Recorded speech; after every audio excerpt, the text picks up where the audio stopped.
Hello சின்ன மருமகள் இப்புறமும் இந்த இடத்துல தமிழ் செல்வியோடைய அப்பா இருந்துட்டு என்கிட்ட ஏன் ஒரு வார்த்தை கூட சொல்லல. வந்திருந்தா நான் ஏதாச்சும் பண்ணியிருப்பேன். தேவையில்லாத பிரச்சனை தான் ஏன் பண்ணி வச்சிருப்பேன். அதனால தான் உன்னை கூட்டிட்டு போலன்றாங்க. நீ பண்ணுறது ரொம்ப தப்பு.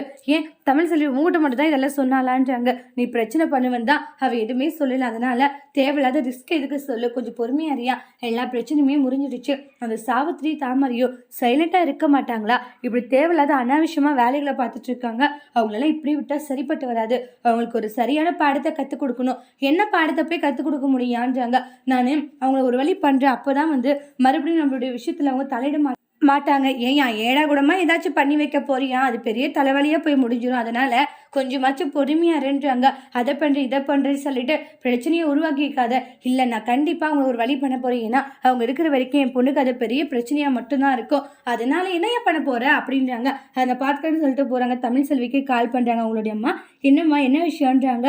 இது மாதிரி உன் அப்பா கிட்ட இந்த மாதிரி சொன்னடி, என்கிட்ட ஏன் சொல்லலை? அந்த சாவித்திரி தாமரை சும்மா விட போகிறதில்ல, சரியான ஒரு பாடத்தை கற்றுக் கொடுக்க போகிறேன்னு உன் அப்பா சொல்லிட்டு போயிருக்காரு. எனக்கு பயமாக இருக்குது. என்னம்மா இப்போ இப்படி சொல்லிக்கிட்டு இருக்க? எவ்வளவோ அந்த மனுஷங்கிட்ட சொன்னடி, அவர் கேட்கல அப்படின்றாங்க. கேட்ட உடனே தமிழ் செல்வி ஷாக் ஆகுறாங்க. அதோட இந்த ப்ரமோவை முடிச்சிருக்காங்க. தேங்க்யூ.